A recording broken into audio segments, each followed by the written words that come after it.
I mean, I think that the whole inhale stuff is one of the biggest misconceptions and stupid stigmas that anyone like does in the metal scene. I think it's stupid as crap. And I think that there's vocalists out there that are big vocalists that are lying that they don't do inhales, and I think they do. That just because they don't want people to talk crap on them. And actually, I know people were talking about it in chat before I joined, but I joined as Blood Earns Black in like 2009 through like this open vocal audition thing that they did, and won the whole vocal contest that they had, got in, went to LA. We were about to go on tour, you know, practicing everything all good. And then just randomly, like right before we were about to go on tour, I said, like, you guys know I do all inhales? They were like, what? They're like, you have to change that. I'm like, why? What are you talking about? Like, why would I change it? You guys like this shit. Yeah, exactly. Like, you like the way I sound, and I'm sitting here doing it. You had no idea until I told you. Why? They're like, well, we can get you vocal lessons. We can, like, all this stuff. What? And yeah, exactly. I'm like, no, I'm not looking to do anything like that. And like, I never really left that band. That's not why I left the band or anything like that. But even that just goes to show that the stigma, it just makes no sense at all. So people can like it. People can be all about it. The second you tell them how you do it, they will freak out about it, right?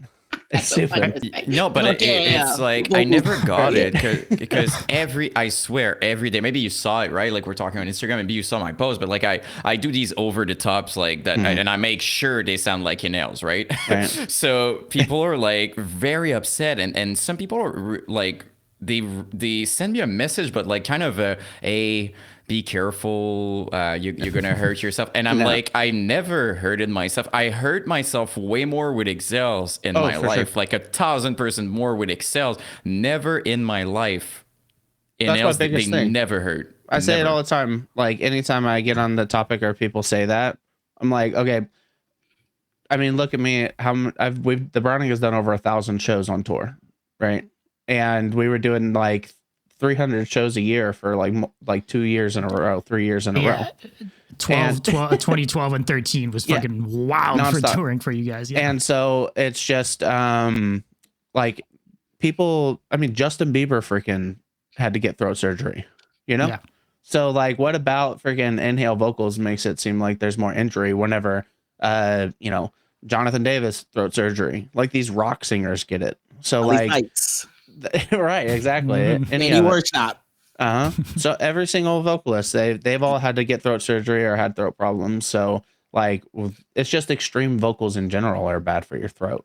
And so, but no, I don't blow my voice out at all with inhales, not even close. And my inhales are loud as crap too. Like, we were touring with Last 10 Seconds of Life, and I told Wyatt, the guitarist, that I did inhales. He didn't believe me. He said, do it right now. And I did it right there, and he still didn't believe me. Like, and with no mic standing right in front of him, and he still didn't believe me. He thought I was still joking. And so I don't know. How I blow my voice is like you just said, is with exhales. So some of the songs have like pitched yells and like singing in it. That I obviously would do exhale, like any singing or like a pitched yell type thing, or me yelling at the crowd is 100% how I blow my voice on tour. Whenever I get on, probably talking after the shows or like whispering to people is probably that's worse. That's how I blow my voice. It's nothing to do with the inhale vocals. And so I think it's just a massive misconception and a big stigma that should be gotten rid of. Because if you just think the person sounds bad, it's just because maybe they sound bad, not because of the technique they're using. You know, I mean, it's also personal preference. Like, I think that Brooke Reeves on Nailed Dead Risen sounds sick, fucking insane, and it's all inhales. But he also sounds sick once he switched to exhales. So it's like, it's all personal preference. Exactly. The first vocals I ever learned was Waking the Cadaver. That's how I got into it, which is probably why I love pig squeals, and that's the first vocal I learned how to do. So. It's crazy that it goes even to the point of like a band not even necessarily not enjoying the vocals, but just because the stigma that the band would receive from having an inhale vocalist, you know, like that's how crazy it is. I don't know. I've always found that fascinating. There's someone I freaking know exactly in mind. I've talked to Keem about it. I know this fool's lying about it. I know it. And he is very adamant about lying about this crap. And I'm like, dude, The one that says he exhales the most. Yeah, exactly. I'm Yeah. like, dude, I know you don't, because also we toured with this band and the merch guy was talking crap on him for inhales. And I'm like, okay. And I don't know. I don't understand. Like, why do you care? And if someone throws a fit about it, like whatever, because the standard listener too, you could tell them I do fry screams, I do inhales, I do this, and they have no freaking clue what you're talking about. They just think it sounds cool. So who cares? Yeah, that's the thing also, and I'm just gonna say that, like I saw in the chat, like easy to learn, hard to master. I think it's well said, because there's a lot of people, like there's not one way to do inhales, and it's not like you cannot pick it up in 2 minutes and sound perfectly in inhales. I mean, like any techniques, you have to practice it and stuff. So like most people shitting on it, can they really do it properly? You know what I mean? Like are you sounding like as I'm sounding, with all due respect? Right. And most of the time the answer is going to be no. So it's like, can you really pull it off, like done from waking or real inhales and stuff? So it's easy to talk, but can you know what I mean? Can you really do it? So if you sound cool, who cares? 100%. Yeah, I used to record bands full time, and I was recording this local band from Kansas City, and they had 2 vocalists. One that did like highs and one that did lows, and whenever the one that did lows came up, they were like, hey, just so you know, he does inhales, and they all started laughing and stuff. And I go, I do all inhales too. And then they all like started cracking up like hardcore, and I'm like, I'm serious. And they again wouldn't believe me, and there's just such a stupid stigma about it. I actually hit up the old girl charismatic voice, because she's doing like those deep dives on vocals, and I'm like, I want to do like a big outing thing, a big video talking about it and showing a whole bunch of stuff about inhales. And it would be cool to do it like on the level that she does stuff and put it out there. She liked my messages, but obviously never hit me up after that. But so I really I keep trying. That would be such a cool collab, and I think that'd be a great fucking video for sure. I just want to say something also about inhales. Something that they're never gonna admit.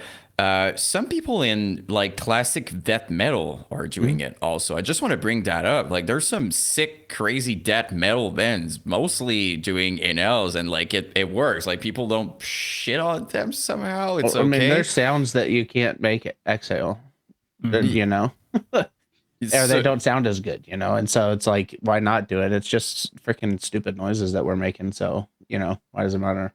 Exactly. But it's the same thing. I feel like people are doing that with a lot of stuff, right? Like I just did like a top drummers type thing, because I want to also put the spotlight on other members than even if I love vocals. And so many people were like, they're using triggers. I'm like 2024, brother. Like, come on. Like, my question is always like, let's see you, Dan. You know what I mean? Like, it's easy. Do it without it and sound like that, you know? So it's just, I feel like there's always kind of, yes, but they do that. Yeah. Just... I'm always like, okay, who fucking cares, now, dude? Like with vocals, actually adding Keem's vocals is the first time anyone else has ever sang on Browning songs. People don't know this. Keem used to be a vocalist in a band. And was it More Than You Can Bear? Is that the name of the band? Yeah. But it's Bear, like BEAR, right? Okay, there we go. You guys should listen to it. He doesn't seem embarrassed at all right now. It's straight up MySpace deathcore. Sounds like a ripoff Browning, but like, wow. Yeah, his vocals are really good. He has these almost like Mitch Looker type highs, these super distorted, like really nice highs. And so I always avoided. Where are those on the Browning? Well, that's what we're starting to import, because like I can do high highs, but I don't personally like doing them because mine don't sound as like intense. And so like Poison, a lot of Keem's vocals in there. Hive Mind. I love the back and forth, by the way, just for the dynamic, right? Exactly. And for live, it's so cool too, just having the back and forth. Yeah, same with Hive Mind. Like he's doing those chants super distorted, like, and so we're adding a lot of Keem's vocals into the stuff, and especially live. And so he's I like Keem's vocals. All inhale, right? You. he is the opposite of inhale. Unfortunately, I'm an exhale vocalist. Yeah, he has the maximum amount of air usage possible. That's cool, man. I love to hear it, man. It's cool. I don't know if you'd have any. Maybe we can close off the inhale topic with this. I'd love to maybe nerd out real quick about like. I was talking about the enunciations and like the T's and the S's and the kind of sounds that aren't inherently something you do when you're sucking in air. So here's the cheat code for that, because there are sounds that are absolutely impossible to make inhale, obviously.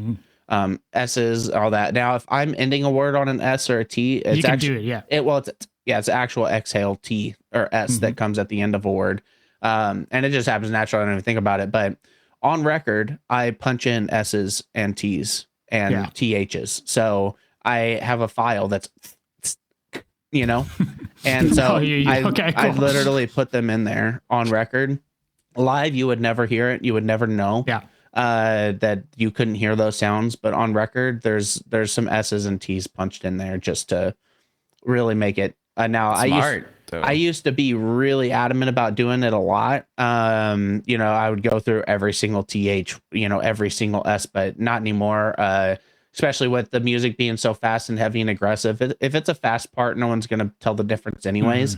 It's just like something that, if it's a big line right before a breakdown, I'm going to put a T or an S in it if I have to. Live, no one knows the freaking difference. On record, there's a couple of them punched in there. I used to be super adamant about it. I used to try way harder on all the Browning records on every aspect of it, and that's not happening anymore. And it's the best music that we've had. So, you used to chop every single chug of a breakdown and move it to where it needs to be, and people would not be happy, producers, if I told them how these guitars and everything was tracked or how the vocals were tracked or anything. So the Browning is, I've kind of, End of Existence, the last album was one that I kind of really came into a lot of realization of just write what I'm going to write, make it sound how it's going to sound, and then just like let it be. And especially try to make it heavier, like the live performances. So louder guitars, more raw vocals. A lot of the vocals on a lot of these songs are one take, like full sections and stuff. I don't punch into parts like I used to or anything like that. And so it's a lot more raw, and I think that you can kind of feel it more than some of the old stuff might have been.